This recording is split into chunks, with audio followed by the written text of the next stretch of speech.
दोस्तों, वीडियो शुरू करने से पहले कृपया आप मेरे चैनल को सब्सक्राइब जरूर करें और साथ में बेल आइकन को भी दबा दें ताकि मेरे नए वीडियो का नोटिफिकेशन आपको मिल जाए। और अगर वीडियो अच्छा लगे तो कृपया लाइक, कमेंट और शेयर जरूर कीजिए। अब देर न करते हुए आज की कहानी शुरू करते हैं। एक बार का जिक्र है कि एक साधु को गुरु नानक देव जी के साथ रहने का इत्तेफाक हुआ। साधु भेष को बहुत महत्व देते थे। उनको वास्तव में गुरु और नाम पर कोई विश्वास नहीं होता। एक दिन उस साधु ने कहा, मुझे कोई महात्मा बताओ ताकि मैं उसकी संगति करूं। गुरु नानक साहब ने कहा, बड़े बड़े महात्मा है, फिर भी अगर तुझे जाना है तो तेरे रास्ते में भाई लालो है, उसके पास चला जा। जब वो वहाँ गया तो भाई लालो उठ खड़ा हुआ। उसने चारपाई डाल दी। साधु बैठ गया। भाई लालो ने कोई बात ना की बल्कि अपना काम करता रहा। जब थोड़ी देर बैठकर साधु निराश होकर जाने लगा तो भाई लालो ने कहा, 2 घंटे सब्र करो, मुझे एक बहुत जरूरी काम है, वो कर लूं, फिर आपकी सेवा में बैठूंगा। साधु ने मन में सोचा, ये तो निपट संसारी है, इससे दुनिया के काम ही नहीं छूटते, ये कैसा महात्मा है। इधर भाई लालो ने 2 बांस लिए, उनको जोड़कर मुर्दा रखने की सीढ़ी बनाई और अंतिम संस्कार का दूसरा सामान इकट्ठा किया। साधु ने देखा और पूछा, ये क्या कर रहे हो? भाई लालो ने जवाब दिया, मेरा बेटा शादी करने गया है, रास्ते में उसके ऊपर से गाड़ी का पहिया निकल जाएगा और वो मर जाएगा, ये सीढ़ी उसके लिए बनाई है। साधु के मन में भ्रम पैदा हो गया। बोला, भाई लालो, अगर तुझे मालूम था तो तुझे वहाँ जाकर पुत्र को साथ ले आना था। भाई लालो ने उत्तर दिया, जो सद्गुरु की मौज है वही होता है।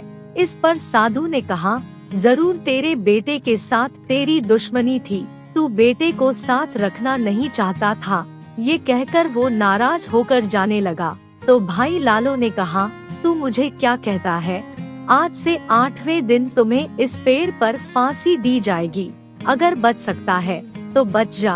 मैं तो यही समझता हूँ कि जो कुछ होता है मालिक की मर्जी से होता है। अब साधु को चिंता हो गई कि कहीं मेरे साथ भी ऐसा न हो। सोचा कि इस पेड़ से बहुत दूर चला जाऊं तो इससे फांसी लगने का सवाल ही न रहेगा। ये सोचकर वो 4 दिन तक जितना दौड़ सका दौड़ता रहा। भूखा प्यासा था, आखिर व्याकुल होकर गिर पड़ा और सो गया। जब उठा तो दिशा का ख्याल ना रहा और वापस उसी ओर दौड़ने लगा जिस ओर से आया था। 4 दिन तक लगातार भागता रहा और आखिर उसी जगह पहुंच गया जहां से 8 दिन पहले भागना शुरू किया था। जब 8 दिन हो गए तो दिल में सोचता है कि अब मुझे कौन फांसी पर लटका सकता है। मैं तो उस पेड़ से कोसों दूर हूँ। भाई लालो झूठा है, मेरा आज का दिन ही बाकी है। ये सोचकर उसी पेड़ के नीचे सो गया। उधर वहाँ से कुछ दूर एक शहर में कुछ चोरों ने चोरी की और माल लूटकर वहाँ से निकले। जितना जेवर और अन्य सामान था उन्होंने आपस में बांट लिया, पर एक हार बाकी रह गया।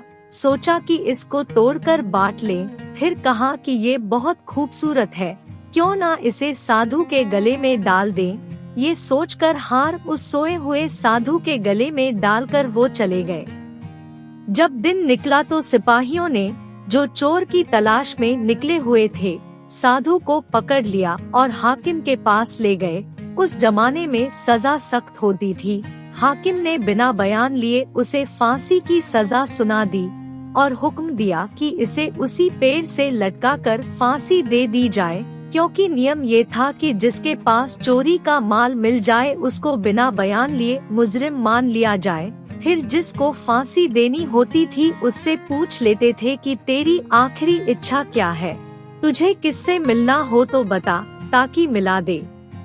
उस साधु से भी पूछा गया, तुझे किसी से मिलना है तो बता। साधु ने कहा, एक भाई लालो है, मुझे उससे मिलना है। भाई लालो को बुलाया गया। जब वो आया तो साधु बोला, आप ठीक कहते थे, मेरी गलती थी कि मैं नहीं माना। अब सामने वही पेड़ है, वही मैं हूँ और फांसी का हुक्म हो चुका है। कृपा करके जिस तरह भी हो सके मुझे बचा लो, मैं सारी उम्र आपका उपकार नहीं भूलूंगा। भाई लालो ने कहा, मैं अपने सतगुरु नानक साहिब से विनती करता हूँ, आशा है कि वो मेरी विनती मानकर तुझे बचा लेंगे। तू आधा घंटा सब्र कर। इतने में खबर आई कि चोर पकड़े गए हैं। चोरों ने कहा कि अब हम मान ले कि हमने चोरी की है, कहीं ऐसा ना हो कि हमारी वजह से बेगुनाह साधु मारा जाए। जब चोरों ने चोरी का सारा माल दे दिया तो हाकिम ने उस साधु को छोड़ दिया। साधु सीधा भाई लालो के घर पहुंचा और फिर गुरु नानक साहिब के पास पहुंचकर दीक्षा ली और उनका सच्चा सेवक हो गया। हमें कभी भी अपने गुरु की कही हुई बात पर शक नहीं करना चाहिए, क्योंकि गुरु वो कर सकते हैं जो हम सोच भी नहीं सकते। हमें हमेशा मालिक की रजा में रहना चाहिए। मालिक जो कुछ भी करेगा हमारे अच्छे के लिए ही करेगा।